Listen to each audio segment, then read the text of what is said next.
Isus je već ranije rekao svojim učenicima da je neophodno da on pati i umre, ali da će treći dan uskrsnuti iz mrtvih.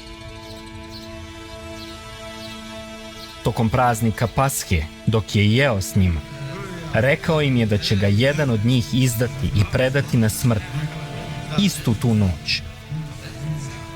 Oni su se uznemirili i počeli da pitaju jedan drugog ko bi to bio.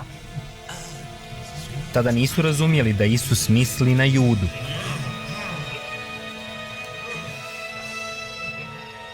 Nakon večere, Isus ode sa svojim učenicima na Maslinsku goru da se moli.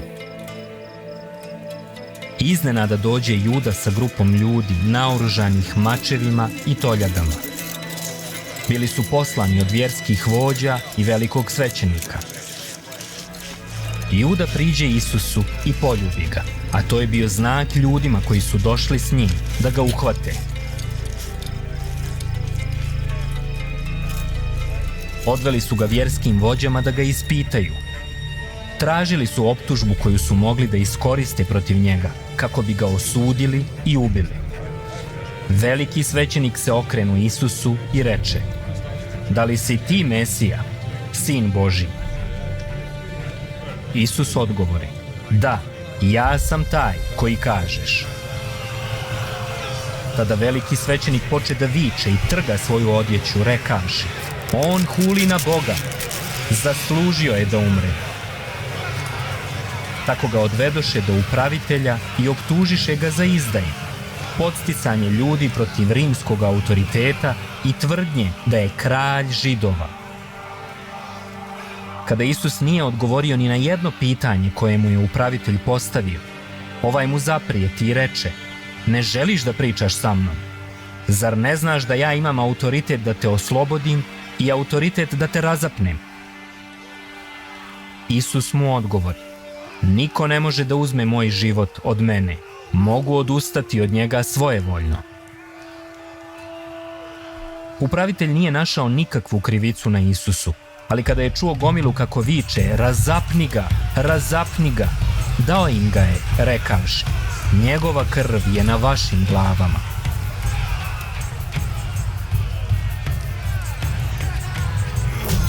Tako su ga vojnici uzeli, razodjenuli, udarali i bičevali. Onda su mu dali da nosi svoj križ preko grada, na mjesto gdje će biti razapet. Duž cijelog puta mnogi su ga slijedili, a neke žene su plakale i udarale se u prsa. Kada su stigli, stavili su ga na križ, prikovali mu ruke i noge i razapeli ga između dva kriminalca, jednog s njegove desne, a drugog sa lijeve strane. I staviše znak na kojem je pisalo: ovo je kralj Židova.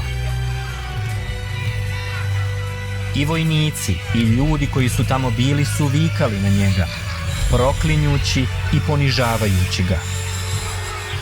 Ali Mesija podiže svoje oči ka nebu i reče: Oče, oprosti im, jer ne znaju šta čine.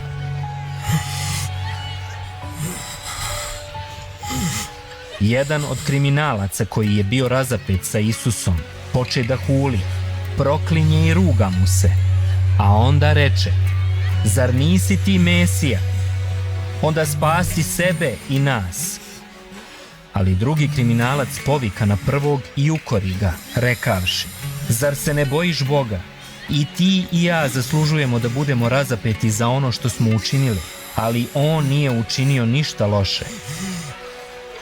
Tada se okrenu Isusu i reče: sjeti me se u tvom raju. Isus mu odgovori: danas bit ćeš sa mnom u raju. U sredini dana sunce je nestalo i nastala je tama. Isus povika glasno: Oče, u tvoje ruke predajem svoju dušu. I umre.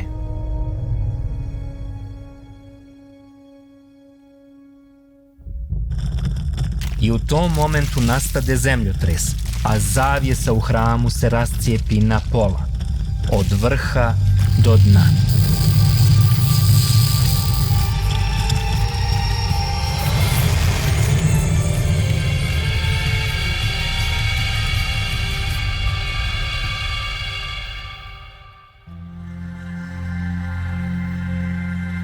Jedna od optužbi koje su Židovi imali protiv Isusa je bilo to što je on rekao za sebe, da je sin Božji.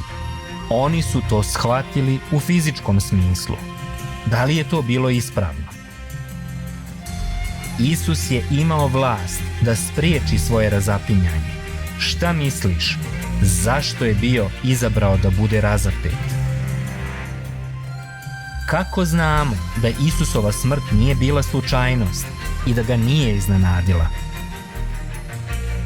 Na osnovu čega je Isus obećao kriminalcu da će biti s njim u raju, kada ovaj nije imao vremena da učini ni jedno dobro djelo ili da živi život koji bi ugodio Bogu?